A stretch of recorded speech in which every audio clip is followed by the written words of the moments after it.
Olá, telespectadores do DigiShow Entrevista. Nesta noite, eu tenho o prazer em receber aqui nos estúdios da TV Grão-Pará o advogado especialista em direito eleitoral, o doutor Denis Farias. Doutor Denis Farias, seja muito bem-vindo aqui no DigiShow Entrevista. Muito obrigado pelo convite e parabéns por eleger esse tema, né? E obrigado pela gentileza de convidar nossa pessoa para falar sobre o direito eleitoral, um tema tão importante que é de interesse não só de candidatos, pré-candidatos, como de toda a sociedade, né? A gente sabe que a eleição municipal ela é uma preparação para as próximas eleições presidenciais e nacionais. Então, é uma eleição regionalizada, é uma eleição diferenciada e toda a sociedade tem interesse e tem curiosidade sobre esse tema. Aí você que está em casa assistindo, acompanhe também as nossas redes sociais. Aqui embaixo, @EdiTrinidadeJúnior, que é meu Instagram pessoal, e também aqui embaixo tá @DigiShow, que é o Instagram oficial do DigiShow, que é onde tem o DigiShow Entrevista. Então, se você tem alguma sugestão e pauta para as próximas entrevistas, fale aqui com a gente e faça a sua sugestão. Mas vamos logo ao que interessa. Como eu falei, estou aqui com grande, posso dizer assim, né? Grande advogado, especialista em direito eleitoral. Tive o prazer de conhecer o seu trabalho também. Muito parabéns pelo trabalho que você exerce, tá, doutor Denis? E é um prazer aqui, em nome da TV Grão-Pará, recebê-lo. E a gente tem muita dúvida para tirar. E aí, vamos tentar aproveitar o tempo para tentar tirar o máximo de dúvidas que o telespectador tem. E também não só o telespectador, né? O próprio candidato, né? Que esse ano vai ter a eleição municipal. A primeira, logo de cara, que eu gostaria de perguntar para o senhor. Doutor, até quando um candidato ou pré-candidato, que ainda estamos na pré-candidatura, né? Pré-campanha, pode ceder e aparecer em veículos de comunicação? Interessante, Eli. O que acontece? Existe o calendário eleitoral. O calendário eleitoral, ele determina que até o dia 30, na verdade, a partir do dia 30, não pode mais apresentar programa ou comentar programa quem tem interesse em ser pré-candidato. Porém, você, por exemplo, pode entrevistar qualquer pré-candidato, porque ele vai estar dando uma entrevista. O que não podia, por exemplo, era no caso, você continuar apresentando o programa e ser pré-candidato. Aí não pode. Mas você pode livremente entrevistar qualquer pré-candidato, inclusive a legislação eleitoral autoriza, né, que os pré-candidatos venham, deem entrevistas, falem, se apresentem como pré-candidato. Agora, a única exigência que a legislação faz, é que seja dado a paridade, seja observada a paridade, ou seja, não pode entrevistar somente um sempre. Então, como são vários candidatos, é importante entrevistar vários candidatos de forma diferenciada. Basicamente é isso que a legislação exige, mas da entrevista pode. O senhor fez um comentário interessante que aí cria uma outra dúvida. Ainda estamos em pré-campanha. Então, o pré-candidato não pode apresentar, não pode exercer alguns cargos de influência, até dentro de governo, instituto, algum órgão, né? Nesse sentido. Mas aí, doutor, vem a outra pergunta. O senhor falou que eu posso, se fosse o caso, até entrevistar pré-candidatos à Câmara Municipal e a prefeito. Mas a minha dúvida seria, que eu acredito que seja de várias,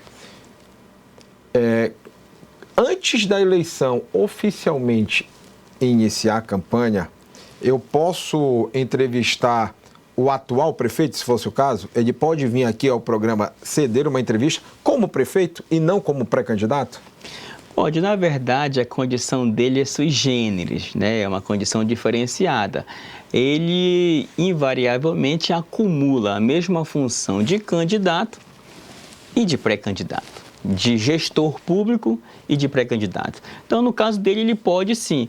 O que a legislação proíbe é ele fazer, vir aqui e fazer pedido explícito ou implícito de voto. Não somente ele, mas qualquer pré-candidato.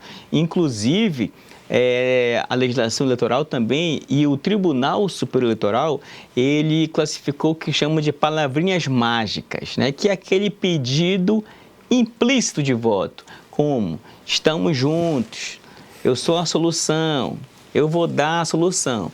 Então, o que ele pode vir aqui, se apresentar como pré-candidato, ele pode falar sobre os projetos dele, falar o que ele fez por Belém, pode.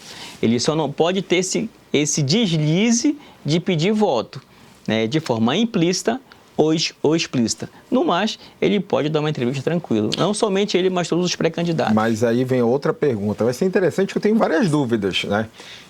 No caso, o prefeito que viria, se fosse o caso. Não, eu estou falando do prefeito, pode ser de Belém, pode ser do interior, pode ser de qualquer outra cidade. Não necessariamente, neste momento, eu teria que convidar um outro pré-candidato. Eu posso discutir com o prefeito assuntos de interesse da cidade. Então, ele, como gestor e representante, poderia ceder a entrevista. Seria o caso? Sim, com certeza, sem nenhum problema. Como eu falei, o único cuidado que poderia se ter, ele dá várias entrevistas sequenciadas. Várias entrevistas sequenciadas. Então, já poderia caracterizar uma propaganda desse bora, porque já está ali ostensivamente. Aquela ostensividade, né, já começa a prejudicar, pode caracterizar uma propaganda antecipada, porque já vai estar ali aquela constância.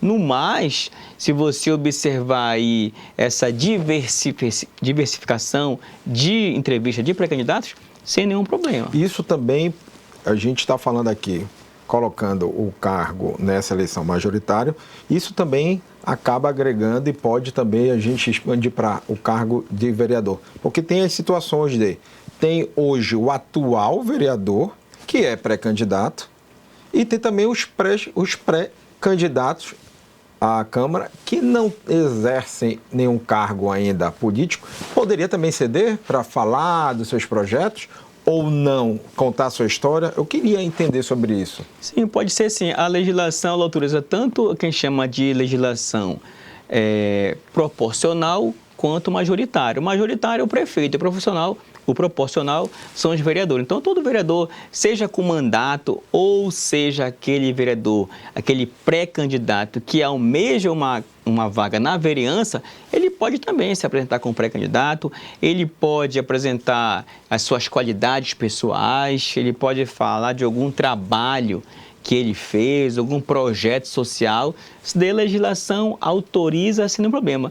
A gente até fica meio curioso que oficialmente, vamos colocar assim, a propaganda eleitoral está autorizada a partir do dia 16 de agosto, oficialmente. No entanto, quando a legislação eleitoral ela estabeleceu a regra de que, na verdade, quando mudou essa regra, porque diminuiu o tempo, antes era 3 meses de campanha, né? Então agora nós temos esse período mais curto, então ela encurtou a parte oficial.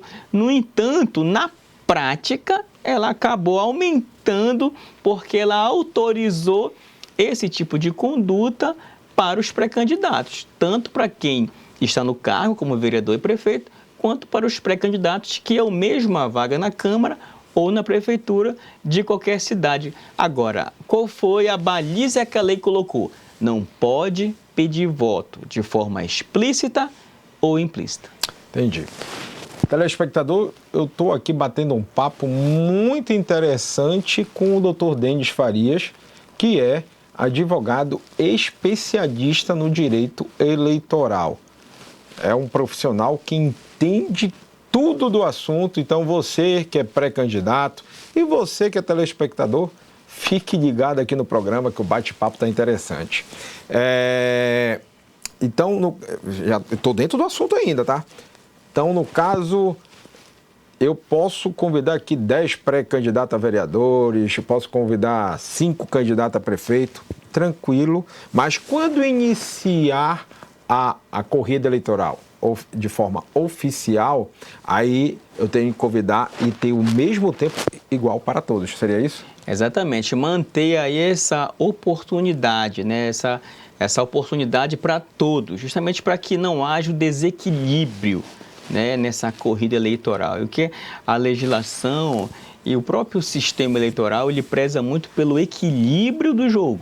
Então, à medida que o jogo está equilibrado, a legislação eleitoral, ela não proíbe esse tipo de conduta. Entendi.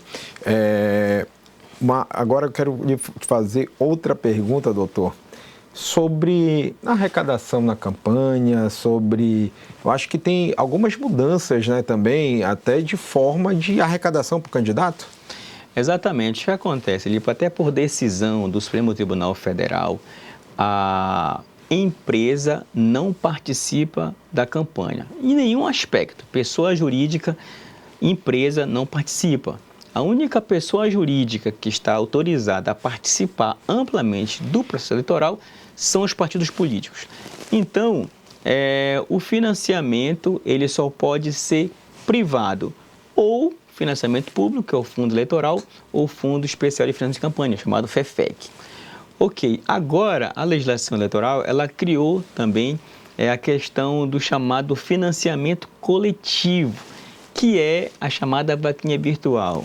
Isso é um instrumento fantástico que eu vejo que pouquíssimos candidatos fazem. E a legislação autoriza desde o dia 15 de maio. Então já está autorizado? Já está autorizado. No dia 15 de maio, como é que funciona? O pré-candidato, ele precisa ter alguns cuidados se ele for fazer uso da chamada vaquinha virtual, que é o financiamento coletivo de campanha. Ele só pode fazer através de empresas que são cadastradas, auditadas e autorizadas pelo Tribunal Superior Eleitoral. Então, é necessário ele fazer alguma pesquisa no Tribunal Superior Eleitoral para ele saber quais empresas podem ser feitas. Então, Mas esse cadastro, doutor, desculpa interromper, ele teria que ser feito antes, então, correto? Sim, antes do período que iniciou, 15 de maio. Então, no caso, se o Edi tivesse uma empresa, eu teria que me cadastrar antes desse período para estar autorizado a fazer essa vaquinha, seria isso, a doação?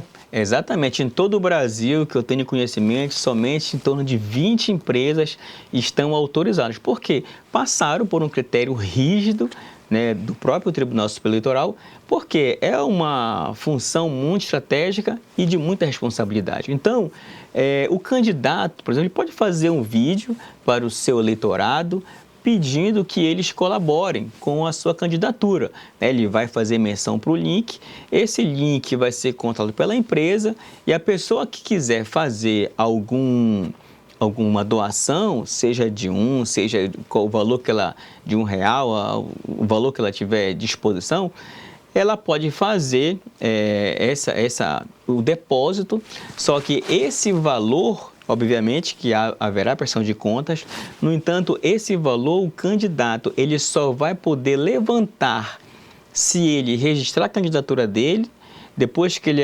tiver o CNPJ e tiver a conta específica para a campanha. Então, somente depois, lá na campanha, que ele vai poder levantar esse valor. Caso ele não seja candidato, não registre a candidatura dele, porque hoje todos estão na condição de pré-candidato. Só serão candidatos depois que houver o registro perante a Justiça Eleitoral. A Justiça Eleitoral vai observar todas as condições de elegibilidade para depois autorizar a candidatura. Até quando, doutor, qual é o prazo para registrar de forma oficial? Após as convenções. As convenções começam dia 20 de julho, né? Então, após as convenções, feita a convenção, ele já começa, né? Aí se aproximar o prazo para os partidos registrar as candidaturas.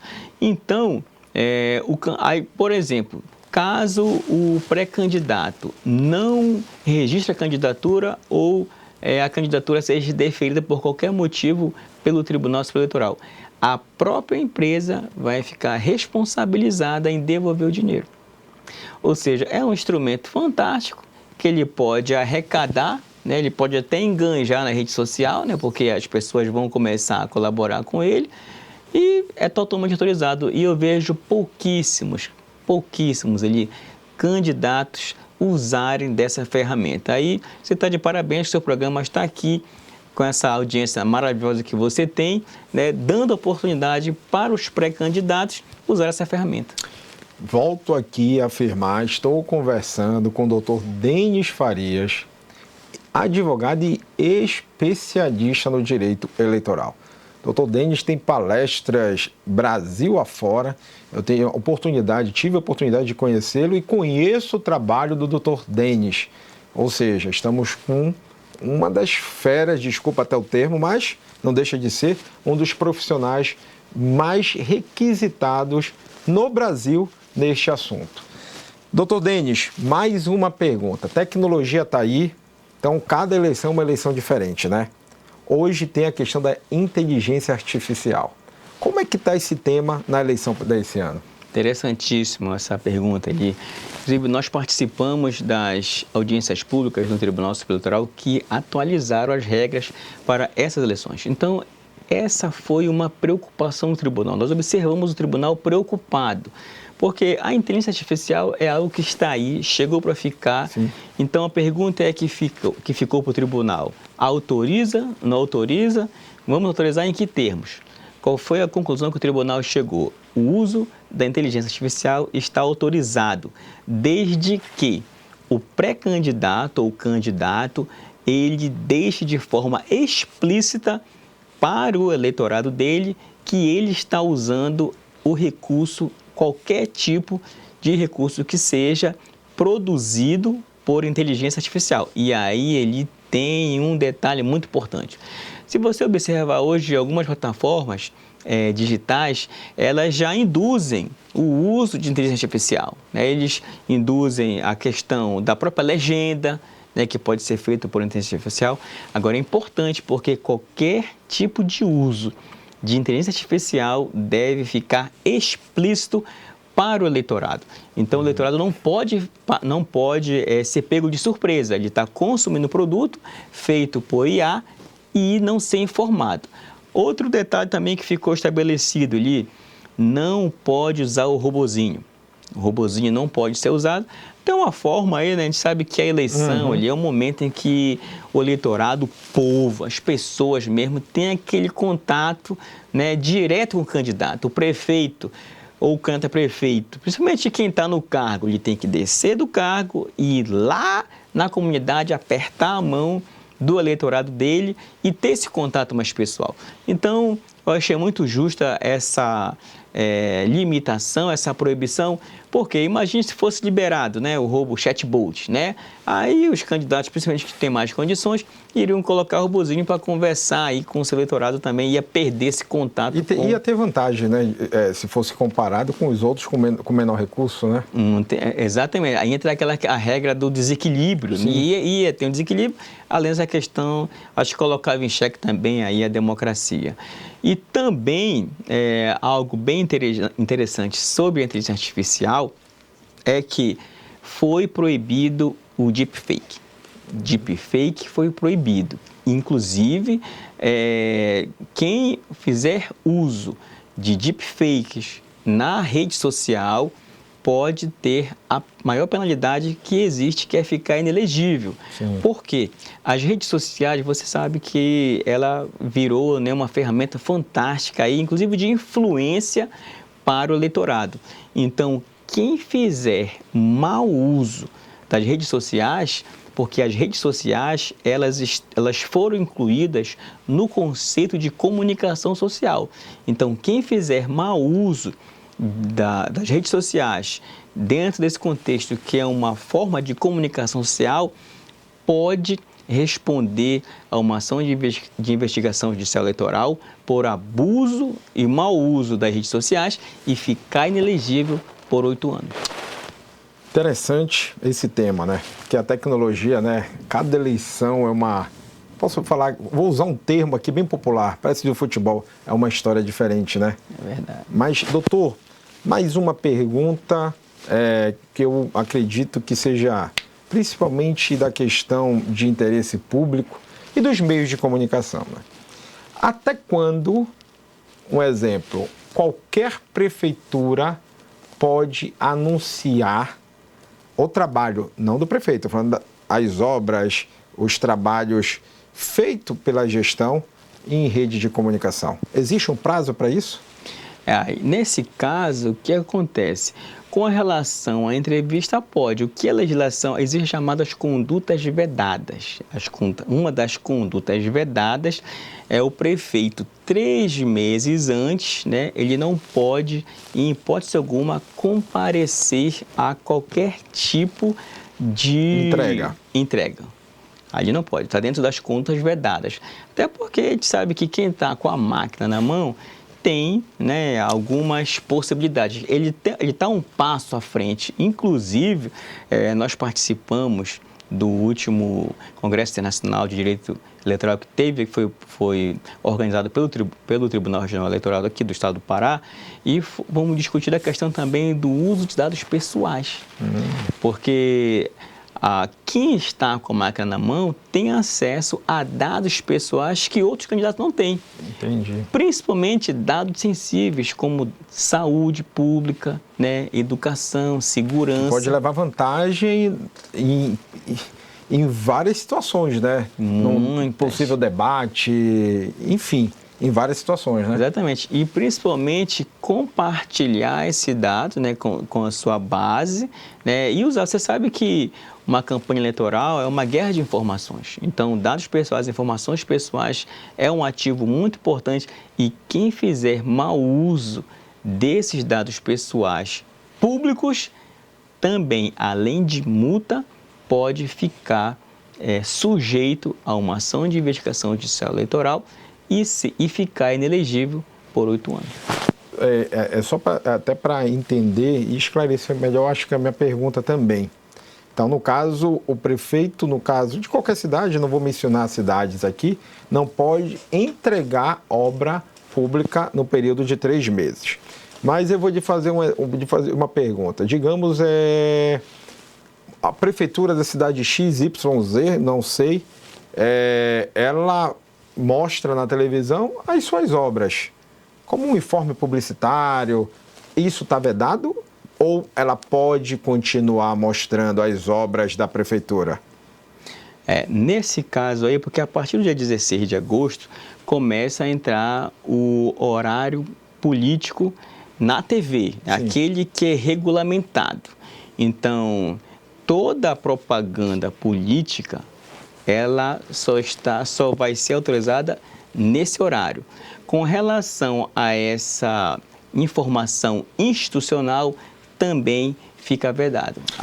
Então, ela fica vedada a partir do dia 15 de agosto. Exatamente. Até lá, ela está liberada. Está liberada. Então, ela vai até, digamos assim, em cidades que vai ocorrer o segundo turno, ela está proibida até o segundo turno, se houver segundo turno. Se houver segundo turno, exatamente. Se houver primeiro turno, só nesse prazo de 3 meses mesmo. Entendi. Na verdade, 45 dias mais ou menos, né? Dá em torno de 45 dias aí, né? De 15 de agosto ao dia 6 de outubro. Tá certo. Gente, estou aqui num grande bate-papo com o doutor Denis Farias, né? Especialista no direito eleitoral. Moisés, 25, 30 minutos é pouco para tantas dúvidas. Eu acho que o doutor vai ter que voltar novamente aqui conosco no DigiShow Entrevista para esclarecer mais dúvidas que devem ocorrer durante a campanha eleitoral. Mas, doutor, deixo o espaço agora aberto para o senhor, para as suas considerações finais e deixar um recado, né, para o telespectador. Bom, ali, na verdade, eu quero agradecer aí o convite, a gentileza do convite, parabenizar por levar ao conhecimento do público aqui, dessa audiência que alcança aí uma boa parte do estado do Pará, todo o estado do Pará, e pelas redes sociais, todo o mundo, né, porque é um tema de muito interesse e de utilidade pública. Então, você, pré-candidato, candidato, é importante ali que tenha cuidado não somente com a parte jurídica, mas com a parte contábil e, sobretudo, com a divulgação dessa campanha, porque eu sempre digo ali que uma campanha ela é feita em cima de um tripé, que é o jurídico, o contábil e o marketing. Então, esses três temas, essas três frentes na campanha eleitoral são muito importantes, que pode dar muito problema para o candidato caso ele não esteja bem assessorado. No mais, agradeço a participação, um grande abraço. Bem, o DigiShow de hoje fica por aqui e, se Deus quiser, na próxima quinta-feira estaremos de volta nesse mesmo canal e nesse mesmo horário. Até lá!